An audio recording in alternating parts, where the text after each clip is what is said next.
One of the challenges we have in our country, and this is not the government's debt, but this is the debt of our people. Now, we have 13.35 trillion in mortgage debt, all-time high. Now, I would tell you, quite frankly, I believe that that's not necessarily an issue for our country. And the reason is that debt is secured by real estate.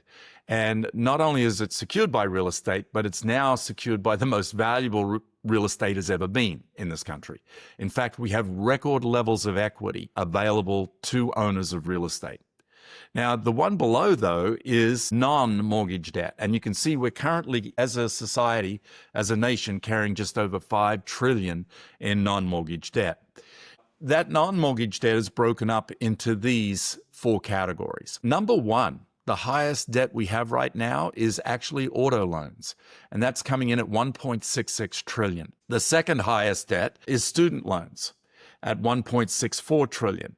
Now, if you look at this graph, what you'll notice is that the vast majority of this debt has actually been accumulated literally in the last 10 to 12 to 13 years.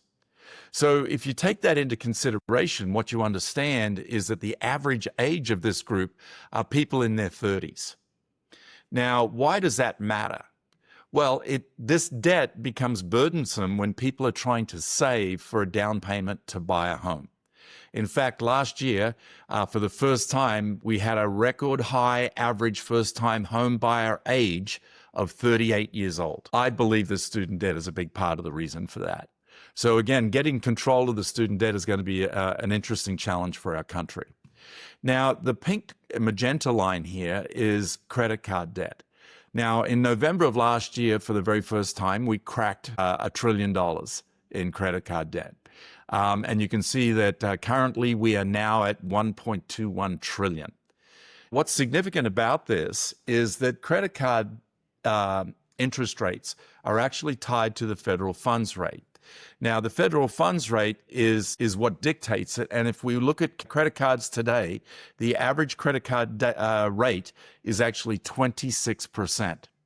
Now, if you look at the average balance of those people who don't pay their credit cards off each month, that average balance is $5,200. Now, by the way, if those people were to stop spending, cut up their credit cards, and make the minimum payment on those credit cards, at a 26% interest rate with a minimum payment, it's going to take them 17 and a half years to pay that debt off. So again, this is a little concerning, particularly because the rates are so high.